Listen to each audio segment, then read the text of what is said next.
Hi, it's Orbor1975 and welcome to Elite Dangerous on the Legacy version on Xbox. And today I've got some mission stacking and mission sharing for you. This was my February mission giveaway, or mission stacking. When I'm on nights, I mine Bromulite mainly, and then when I'm not on nights, I usually complete the missions off and share them with whoever's on.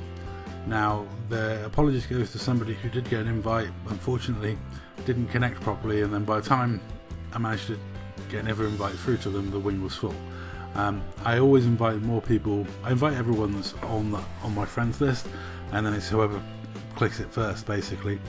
The priority with me goes Dark Marauders first. I ask the Dark Marauders who need some cash, and then it goes out to just the wider friends on my friends list.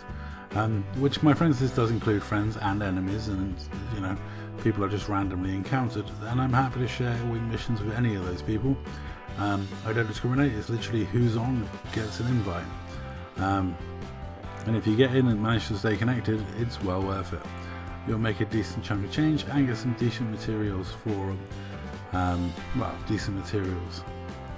Now, ultimately, it doesn't take that long to mine. My preference is the Bromulite missions, because what I'll do is I'll mine about 3,000 tons of Bromulite, and then the next is gold and silver missions. I usually have enough osmium for one osmium mission. I sometimes do a methyl monohydrate crystal mission just for funsies, but that's ridiculous because that's usually a load. The missions I like to collect where I actually go and get the stuff is silver and gold, preferably. Bertrandite is not too bad. Indite is usually about a run and a half per 50mm mission. Gallite and bauxite, you're just collecting too many tons, it's not worth it.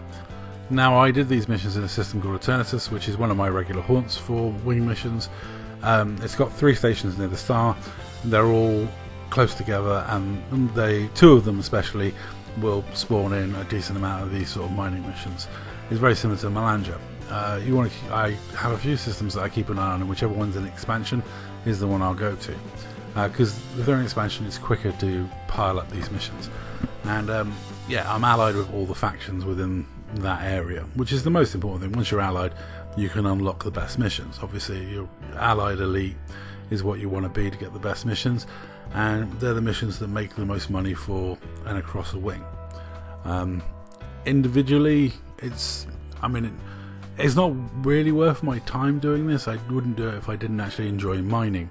The thing I love is when I'm on nights, between video editing and watching movies, there's not that much going on, so just going down and mining while watching YouTube is how I like to spend my time between my 2 night shifts. And when I'm on nights themselves,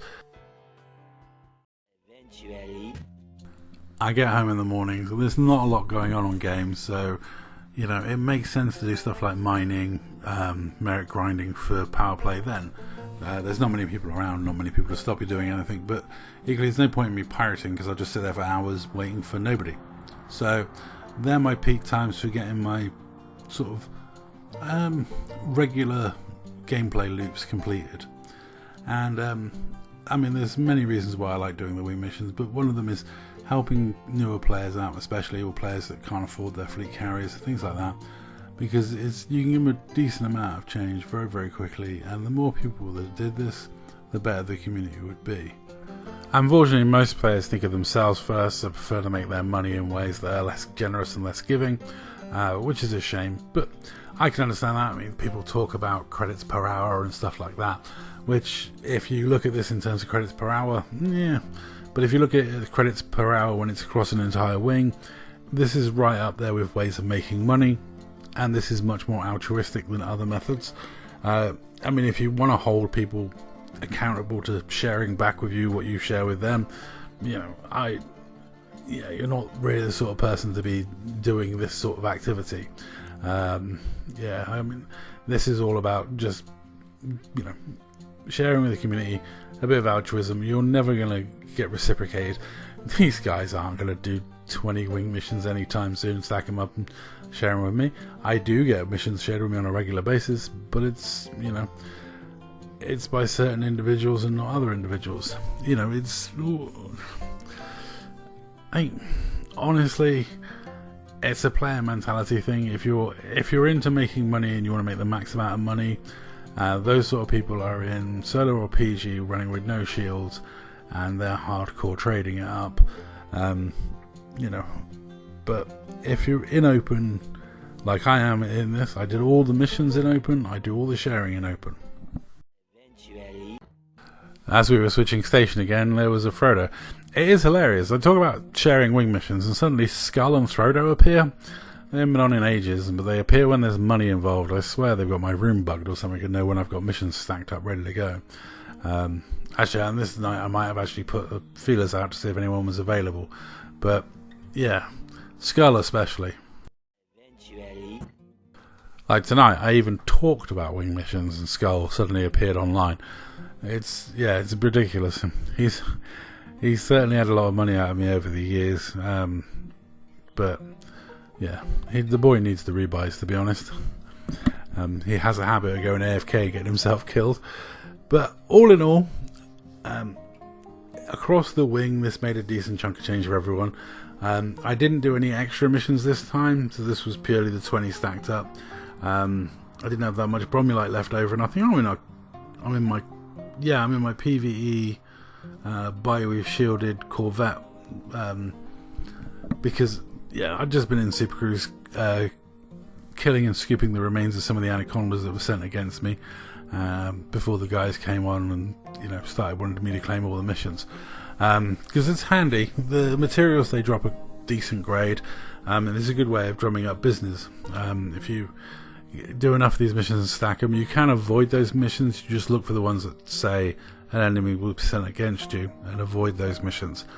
But if you're not that fussed, what you do is you stack up all 20 and then go out in a combat ship and look for the people coming after you, and you'll get them. Yeah, and trust me, they drop really good mats. One of the other tricks I used to do was when we wanted to bounty hunt in a specific system due to power play reasons, like sometimes you want to bounty hunt for a specific faction that's like in second or third place in the system you want to dump the merits into, or dump the bounties into. A good method is to actually do a load of wing mission stacking and then take those missions to the system you want to bounty hunt in, and you're guaranteeing yourself all those condas turning up, which will rack up the bounties really quickly, and all those condas with really good materials, and that means you can then take the bounties into the system you want. It's a good way of getting around a system that hasn't got a has-res or any res sites at all, and still being able to get kills reasonably quickly. But anyway, that's pretty much it for this video. One of my wingmates did end up getting murdered by Frodo, but it was all good fun, and it's not like he was a short rebuy or two. Anyway, that's all. Thank you very much for watching.